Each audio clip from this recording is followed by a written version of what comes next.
Você está ouvindo o audiolivro O Homem Integral, segunda obra da série psicológica de Joana de Ângeles, pelo médium Divaldo Franco. 1.2 A ansiedade. Não se deixando vitimar pela rotina, o homem tende, às vezes, a assumir um comportamento ansioso que o desgasta, dando origem a processos enfermiços que o consomem. A ansiedade é uma das características mais habituais da conduta contemporânea. Impulsionado ao competitivismo da sobrevivência e esmagado pelos fatores constringentes de uma sociedade eticamente egoísta, predomina a insegurança no mundo emocional das criaturas. As constantes alterações da bolsa de valores, a compressão dos gastos, a correria pela aquisição de recursos e a disputa de cargos e funções bem remunerados geram, de um lado, a insegurança individual e coletiva. Por outro lado, as ameaças de guerras constantes, a prepotência de governos inescrupulosos e chefes de atividades arbitrários com ditadores, os anúncios e estardalhaços sobre enfermidades devastadoras, os comunicados sobre os danos perpetrados contra a ecologia, prenunciando tragédias iminentes, a catalogação de crimes e violências aterradoras respondem pela inquietação e pelo medo que graçam em todos os meios sociais como constante ameaça contra o ser e o seu grupo, levando-os à permanente ansiedade que deflui das incertezas da vida. Passando de uma aparente segurança que era concedida pelos padrões individualistas do século XIX, no apogeu da industrialização, para o período eletrônico, a robotização ameaça milhões de empregados que temem a perda de suas atividades remuneradas, ao tempo em que o coletivismo, igualando os homens nas aparências sociais, nos costumes e nos hábitos, alija os estímulos de luta, neles instalando a incerteza, a necessidade de encontrar-se sempre na expectativa de notícias funestas, desagradáveis, perturbadoras. Esvaziados de idealismo e comprimidos no sistema em que todos fazem a mesma coisa, assumem iguais composturas, passando de uma para outra pauta de compromisso, com ansiedade crescente. A preocupação de parecer triunfador, de responder de forma semelhante aos demais, de ser bem recebido e considerado, é responsável pela desumanização do indivíduo, que se torna um elemento complementar no grupamento social, sem identidade nem individualidade. Tendo como modelo personalidades extravagantes que ditam modas e comportamento exóticos, ou liderado por ídolos da violência como o da astúcia dourada, o descobrimento dos limites pessoais gera inquietação e conflitos que mal disfarçam a contínua ansiedade humana. A ansiedade tem manifestações e limites naturais, perfeitamente aceitáveis. Quando se aguarda uma notícia, uma presença, uma resposta, uma conclusão, é perfeitamente compreensível uma atitude de equilibrada expectativa. Ao extrapolar para os distúrbios respiratórios, o colapso periférico, a sudorese, a perturbação gástrica, a insônia, o clima de ansiedade torna-se um estado patológico a caminho da somatização física, em graves danos para a vida.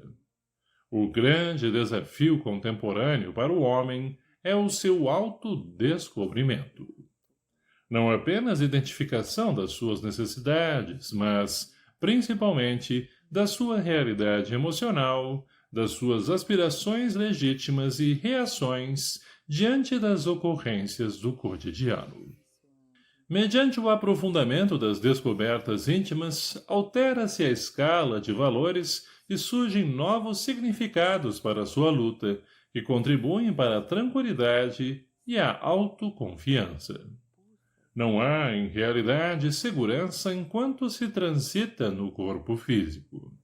A organização mais saudável durante um período debilita-se em outro, assim como os melhores equipamentos orgânicos e psíquicos sofrem natural desgaste e consumpção, dando lugar às enfermidades e à morte, que também é fenômeno da vida.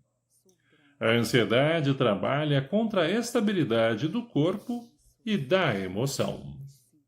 A análise cuidadosa da existência planetária e das suas finalidades proporciona a vivência salutar da oportunidade orgânica sem o apego mórbido ao corpo, nem o medo de perdê-lo. Os ideais espiritualistas, o conhecimento da sobrevivência à morte física, tranquilizam o homem, fazendo o que considere a transitoriedade do corpo e a perenidade da vida, da qual ninguém se eximirá. Apegado aos conflitos da competição humana ou deixando-se vencer pela acomodação, o homem desvia-se da finalidade essencial da existência terrena, que se resume na aplicação do tempo para a aquisição dos recursos eternos, propiciadores da beleza, da paz, da perfeição. O pandemônio gerado pelo excesso de tecnologia e de conforto material nas chamadas classes superiores, com absoluta indiferença pela humanidade dos guetos e favelas, em promiscuidade assustadora, revela a falência da cultura e da ética estribadas no imediatismo materialista, com o seu arrogante desprezo pelo espiritualismo. Certamente, ao fanatismo e proibição espiritualista de caráter medieval, que ocultavam as feridas morais dos homens sob o disfarce da hipocrisia, o surgimento avassalador da onda de cinismo materialista seria inevitável. No entanto, o abuso da falsa cultura desnaturada que pretendeu solucionar os problemas humanos de profundidade como reparava os desajustes das engrenagens das máquinas que construiu, resultou na correria alucinada para lugar nenhum e pela conquista de coisas mortas incapazes de minimizar a saudade, de preencher a solidão, de acalmar a ansiedade, de evitar a dor, a doença e a morte. Magnatas, embora triunfantes, proíbem que se pronuncie o nome da morte diante deles. Capitães de monopólios recusam-se a sair à rua para evitarem contágio de enfermidades e alguns impõem para viver ambientes asepsiados, tentando driblar o processo de degeneração celular. Ases da beleza cercam-se de jovens receando a velhice e utilizam-se de estimulantes para preservarem o corpo, aplicando-se massagens, exercícios, cirurgias plásticas, musculação e, não obstante, acompanham a degeneração física e mental, ansiosos, desventurados. Propalando-se que as conquistas morais fazem parte das instituições vencidas, matrimônio, família, lar, os apaniguados da loucura creem que aplicam na velha doença das proibições passadas uma terapêutica ideal. E olvidam-se que o exagero de medicamento utilizado em uma doença gera danos maiores do que aqueles que eram sofridos. A sociedade atual sofre a terapia desordenada que usou na enfermidade antiga do homem, que ora se revela mais debilitado do que antes. São válidas para este momento de ansiedade, de insatisfação, de tormento, as lições do Cristo sobre o amor ao próximo, a solidariedade fraternal, a compaixão, ao lado da oração, geradora de energias otimistas, e da fé, propiciadora de equilíbrio e paz, para uma vida realmente feliz, que baixe ao homem conforme se apresente, sem as disputas conflitantes do passado, nem a acomodação coletivista do presente. 1.3 Medo. Decorrente dos referidos fatores sociológicos, das pressões psicológicas, dos impositivos econômicos, o medo assalta o homem, empurrando-o para a violência irracional ou amargurando-o em profundos abismos de depressão. Num contexto social injusto, a insegurança engendra muitos mecanismos de evasão da realidade que dilaceram o comportamento humano, anulando, por fim, as aspirações de beleza, de idealismo, de afetividade da criatura. Encarcerando-se cada vez mais nos receios justificáveis do relacionamento instável com as demais pessoas, surgem as ilhas individuais e grupais para onde fogem os indivíduos na expectativa de equilibrarem-se, sobrevivendo ao tumulto e à agressividade, assumindo, sem darem-se conta, um comportamento alienado que termina por apresentar-se igualmente patológico. As precauções para resguardar-se e poupar a família aos dissabores dos delinquentes, mantendo os haveres em lugares quase inexpugnáveis, fazem o homem emparedar-se no lar ou aglomerar-se em clubes com pessoal selecionado, perdendo a identidade em relação a si mesmo, ao seu próximo e consumindo-se em conflitos individualistas, a caminho dos desequilíbrios de grave porte. Os valores da nossa sociedade encontram-se em xeque, porque são transitórios. Há uma momentânea alteração de conteúdo, com a consequente perda de significado. A nova geração perdeu a confiança nas afirmações do passado e deseja viver novas experiências ao preço da alucinação, como forma escapista de superar as pressões que sofre, impondo diferentes experiências. No âmago das suas violações e protestos, do vilipêndio aos conceitos anteriores, vige o medo que atormenta e submete as suas sombras espessas. A quantidade expressiva de atemorizados trabalha a qualidade do receio de cada um, que cresce assustadoramente, comprimindo a personalidade até que ésta se libere em desregramento agressivo, como forma de escapar à constrição. Quem, porém, não consiga seguir a correnteza da nova ordem, fica afogado no rio volumoso, perde o respeito por si mesmo, aliena-se e sucumbe. Na luta furiosa, as festas ruidosas, as extravagâncias de conduta, os desperdícios de moedas e o exibicionismo com que algumas pessoas pensam vencer os medos íntimos apenas se transformam em lâminas baças de vidro pelas quais observam a vida sempre distorcida em face da ótica incorreta que se permitem. São atitudes patológicas decorrentes da fragilidade emocional para enfrentar os desafios externos e internos.